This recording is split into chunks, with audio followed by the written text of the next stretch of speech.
Hello, everyone. Welcome to Chapter 12. Chapter 12 allows us to learn more about researching, supporting, and outlining our speech. This is a very important aspect of delivering an effective public speech, and I think that it will be very useful to you as you progress through the course. So let's get started. This chapter will allow us to learn more about how to research our speech topic by using materials that we might find online and offline in more traditional book or print sources. We will also define primary and secondary research. We also will explain how to use various types of support in order to enhance our presentation. And we will also look at the different speech frameworks and how to outline our ideas in terms of laying out our main claims and our subordinate claims. We will also summarize the types and features of traditional speech formats and the reasons for using them. In addition, we will compare and contrast non-traditional and more traditional speech formats. And finally, we will discuss characteristics of effective introductions and conclusions. So let's get started. Once we decide on a topic, then we want to conduct research. We can conduct research in online and offline formats. So we can do things like use the library's online catalogs to look for different journal articles or different bulletins or things that are being put out by scientific organizations. As a student at the university, you should be able to log into the library website even if you are not actually on campus, and you should be able to research all the different journal articles that you have access to with your student ID or your library card. Once you get into the database, then you can do a Boolean search, which is basically a keyword search. So what you would do is you would take one or two keywords related to the topic that you're talking about, and you would search it. If you don't reach or see a bunch of articles in the first two words that you choose, then try to switch around the word order, or you could possibly use different words that are more common instead of being too specific. Also, if you run into issues looking for research, you can always contact the reference librarian, and they are a wonderful reference for us. They're a really great resource for helping us to be able to figure out what keywords to use for our particular topic because they have a lot of experience with conducting research. You want to make sure that you use references whenever you cite something. So what this means is anytime you make a claim that is not common knowledge, you need to provide a citation for it both in the text of your outline and in your speech. What this sounds like in your speech would be, according to the American Medical Association, adults who exercise on a regular basis are more likely to have better health, better mental and emotional health, and greater life longevity. It is extremely important to cite your sources whenever you make a claim with written papers or public speeches. In terms of online references and databases, you may be able to get certain information by emailing people or organizations if you haven't been able to find the information online. You might also find different types of news groups or organizations. And of course, the World Wide Web has all sorts of different businesses and organizations and expert sources that could help you with your research. One of the things that I need to caution you about with the web and doing your research only on the web rather than using the UH library database is that the World Wide Web has a lot of organizations that are not actually scientifically founded, but they make their websites look as if they are a scientific source, and actually they are organizations that are promoting a particular agenda. We always want to question the sources that we are using in our papers or in our speeches to make sure that these sources are non-biased, objective sources. An example of a source that would be considered to be biased would be a source like the American Rifle Association. The American Rifle Association has extremely biased views about pro-gun rights and about limiting laws that would seek to inhibit or challenge the Americans' right to acquire guns. You might also think of different organizations that might be promoting another type of political agenda. For example, we have organizations springing up all over the web that are actually promoting various types of hate crimes against certain race groups or religion groups, or different types of other social groups, and they make their websites look very legitimate, and so they're able to get people to click on their website, and they sound as if and look as if they're a legitimate website, and actually what they do is they promote things that are not actually accurate in terms of facts, and they can really warp your view of an issue. So always do research not only about your topic, but about the organizations that you are going to be using in your sources. Related to what we just talked about with regards to analyzing the legitimacy of certain websites, we always want to analyze the different types of sources that we plan to use in our speeches or scientific papers. We want to evaluate the author. Is this person qualified to make the claims that they're making? Do they have previous education and experience that allows them to be considered an expert on the source? Typically speaking, if you're going to be citing people, they should be having advanced or higher education after their name listed on an article or somewhere in the references section. Usually you can find something that says about the author, and you typically want to make sure that the person has at least a master's degree or a PhD preferably, because these are advanced educational degrees which require people to learn about conducting effective research. You also want to evaluate the publisher. This is what I was speaking about a few moments ago. If I go to a website and it is being promoted by a certain type of an organization that has a biased agenda, then I would want to probably find another source that is more objective in terms of using science, facts, evidence, and statistics that are legitimate and credible. You also want to look at things like the timelines. So you don't want to be using research that is extremely outdated whenever possible. In some cases, you may not be able to find absolutely current data, but you can try to find data that's at least as current as possible. This is because the trends in society will change, and you want to make sure that your research is correct. Always check out the different types of web links that are connected to online sources and offline sources. These links can be useful in terms of providing additional information or more specific information that may be helpful for your topic. You also want to evaluate the website's purpose. I spoke about this a few minutes ago. You should always do research about the website, go to the bottom of the website, ask yourself who has developed this website. Are they scientific in their claims, or are they promoting a particular agenda or a bias? We definitely do not want to use research sources that are promoting a biased agenda. This would significantly reduce our credibility if and when anyone were to check our sources and do a little digging and find out that the source we're using for our major claims is not based on science, but instead on personal or collective opinion. We also want to determine if information can be confirmed. So if you go to a website like the American Medical Association and they make claims about various types of medical issues, these claims are oftentimes accompanied by a link that can be clicked on, which would actually link you to the specific journal article that was used in their claim. This is how we can determine if information is able to be confirmed.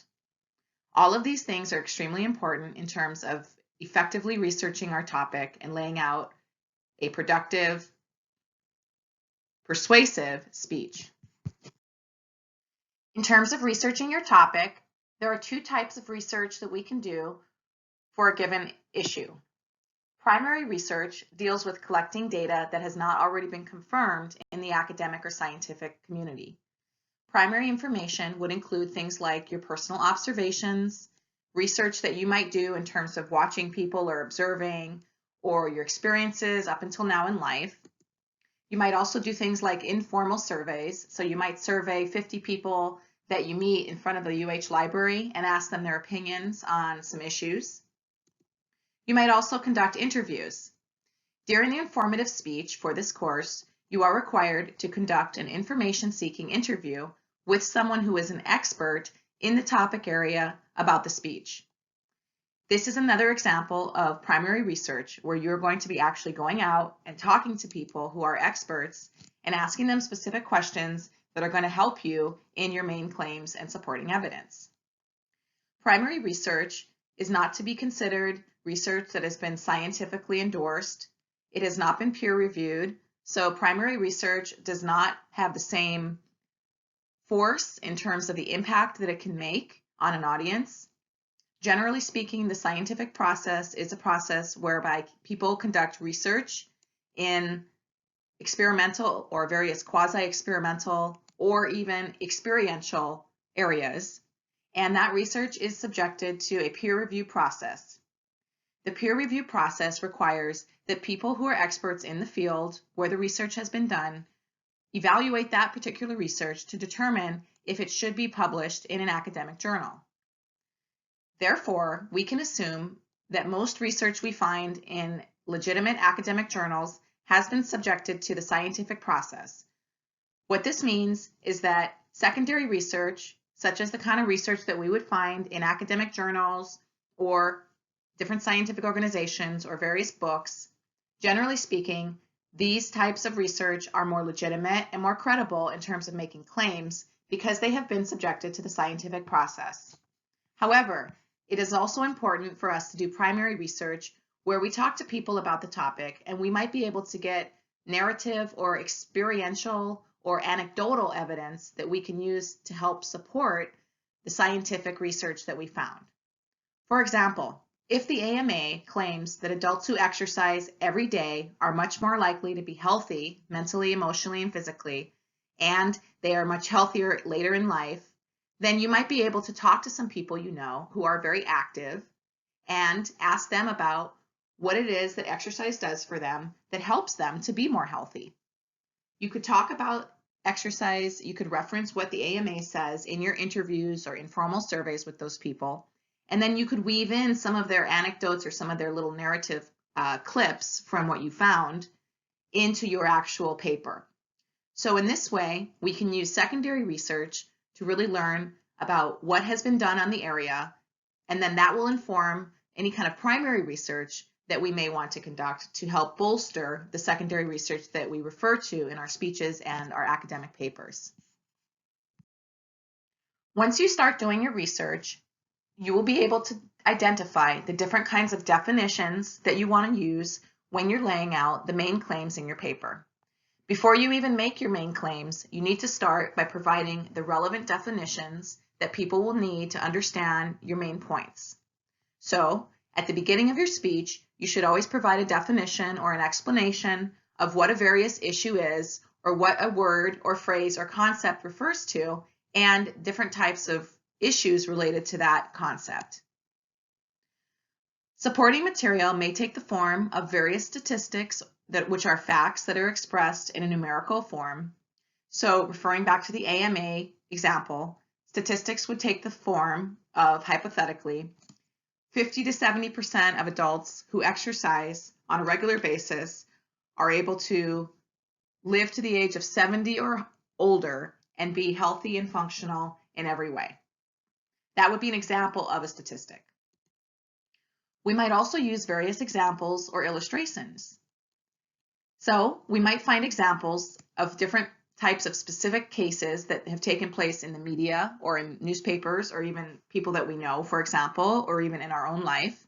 And we could explain what that situation was about in terms of how it represents general trends in the area that we're talking about. We might also use illustrations. These are things like stories, narrative pictures, or various clips or snapshots of people's lives that can help us understand the issue in more depth. You might also use testimony, which would include someone else's opinions or conclusions about the issue. We talked about this on a previous slide, and you can definitely weave in primary and secondary research in your academic papers and also in your speeches. However, you should always check the guidelines of an academic paper because there are many academic papers that do not want any personal opinion or personal experience, and they may only want you to lay out research in terms of what you find with secondary research. So you should always consult the guidelines of an assignment before you start to work on it. So let's look at the ways that we can create our outline so that it's effective. The first thing we want to do is identify what our main ideas are and our subordinate ideas are. The main ideas are the main points of a speech, and then we have the subtopics of the speech, which are the subordinate ideas. We can look at subordinate ideas as different details that will help to bolster or support the main ideas or subtopics of a speech. So in this little outline here, you can see that the main idea is listed at the top, and at that point, you would be defining the main idea, providing statistical evidence to support your main claim about the main idea, and basically developing why this is an important issue for us to think about. The subordinate idea would be a fact that would support the main idea, but that would be more specific. So we want to think back to the funnel that we talked about on the previous slide. So for example, main idea number 1. According to the American Medical Association, adults who engage in regular exercise and eat healthy are much more likely to reach age 70 in a healthy way and to have mobility and full functioning of all of their physical capacities. Okay, so that would be a good example of one main idea. You would want to lay out more statistics and support for that, and then you would move on to a subordinate idea. Related to the main idea I just laid out, you would want to talk about, for example, regular exercise. So under A, subordinate idea, you want to define what kinds of exercise would qualify as regular exercise. So regular exercise is defined as aerobic movement of the body that gets the heart rate up to at least this level and is for a minimum of 40 to 50 minutes, 4 to 5 times a week. According to the research, people who engage in these kinds of exercise programs are much more likely to be able to lose weight, have healthy blood pressure, have healthy cholesterol, and to maintain their health into their older years. That would be a good idea for how to lay out a subordinate claim. Now, taking our main idea again, we did also reference healthy eating. So let's go to subordinate idea B. We would define what healthy eating looks like. So according to the American Medical Association, adults who eat an average of 4 to 5 servings of fruits and vegetables per day, eat enough protein so that they're energetic, and limit their fats and starches, these adults tend to be much more healthy than adults who eat a lot of processed food that are high in fat and high in starchy, glutinous food. And then you would want to go into what those details look like even further. So what kinds of fruits and vegetables tend to be the ones that we want to eat? What kinds of foods specifically do we want to avoid? So although this is a fairly simple example that I'm providing for you, it does give you the structural elements that you want to be integrating when you develop your outline and when you deliver your speech. You can also use this idea for academic papers. There are several different types of outline formats that we might consider using to develop our speeches. One way is the chronological or time or ordered outline. This would develop an idea or an issue based on using time order. So we could look at the development of a certain trend in the United States over the last 100 years, for example. That would be a good example of this format. Another thing we could do is we could look at the cause and effect order outline. This type of an outline categorizes a topic according to the root causes and the effects. This is an effective way to approach any kind of issue that deals with problems or social ills or problems that we're facing as a culture or society or things like that. You might also choose to use the problem and solution order. This is the kind of format that identifies a problem that is inherent in a situation. It provides evidence to support the fact that something should be done about this problem, and it identifies a solution to remedy the issue. For your persuasive speeches, you will be using the problem and solution order or the cause and effect order outline. Let's move on to outlining your speech. Every speech or paper should begin with a good outline. The outline allows us to build a speaking framework so that we know where we're going and we can tell the audience where we're going as we begin the speech. It also keeps us on track. You want to base your organization on the principle of redundancy. What this means is that you will be mentioning the main points that you want people to take away from your speech several times throughout the speech. As I have stated before on a previous slide or a previous lecture, At the beginning of the speech, which is the introduction, you want to tell people what you are going to tell them. Then you want to tell them all of the main claims and the supporting evidence that you have organized about the various issues. Then at the end, in the conclusion, you tell people what you have told them. The reason that we want to do this is because we really want our audience to walk away with 2 or 3 key points that they can integrate into their current mental framework about a given issue. Hopefully, in this way, our speech will at least give people new information and hopefully provide them with a better understanding of an issue and help them develop a plan for identifying resources that could help them regarding certain types of topics. So we can think of our speech outline basically as a skeleton for the speech development. The purpose of the introduction is to gain the attention of the audience members, give them information that will make them want to listen to your speech, and provide them with an overview of the subject you will be discussing. One of the things you also want to do is you want to compel people that this topic is important through the use of effective storytelling, effective statistics, attention devices such as quotes or things like that. Developing an effective introduction is extremely important in terms of getting your audience to want to listen to you. I cannot emphasize enough the importance of using your introduction well so that the rest of your speech has a captive audience and so that you are able to stay on track in terms of where you're going. Table 12.5 allows us to look at the structure of the speech.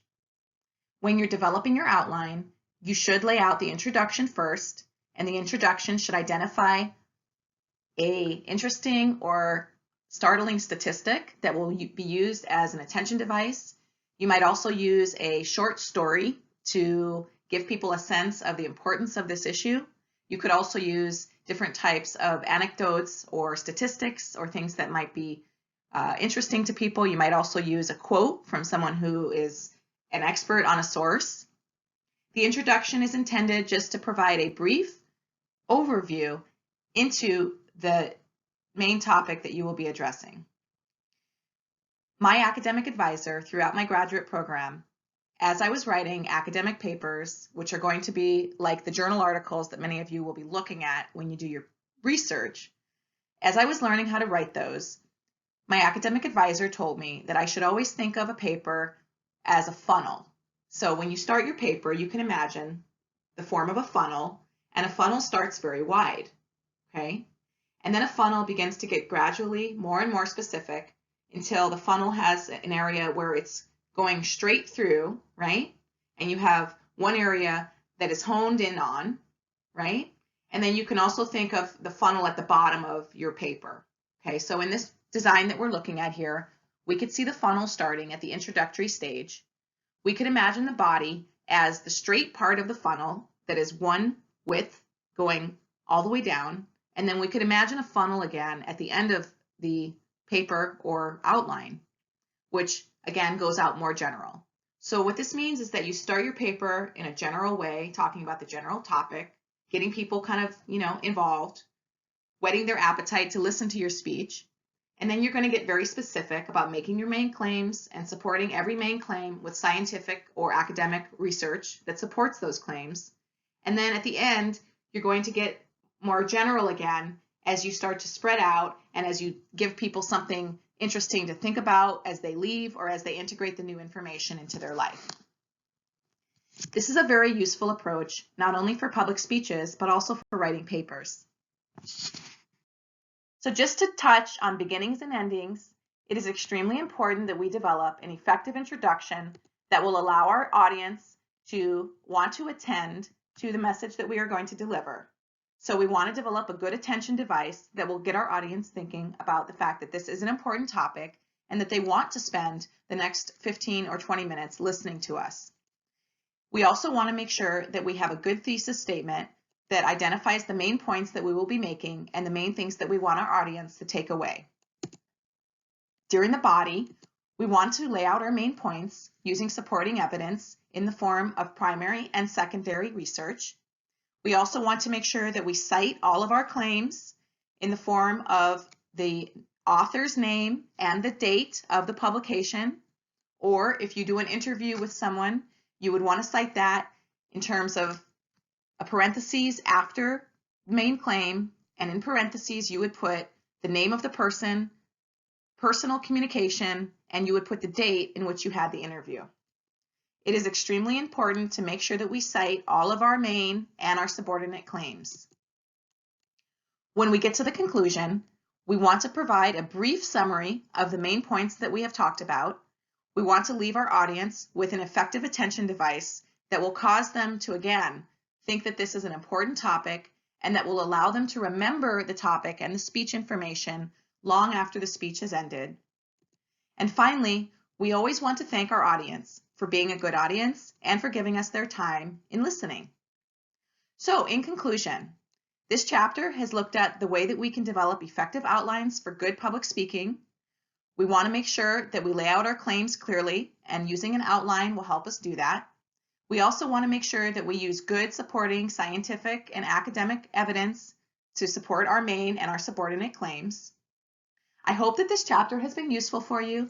I know that for me, this chapter has been very useful because it has helped to reinforce the importance of having a good outline and a good organizational approach prior to developing any main project that we might find ourselves in. Thank you very much for being a great audience. I know that the information in this chapter will be useful to you, and I look forward to talking to you in a future chapter.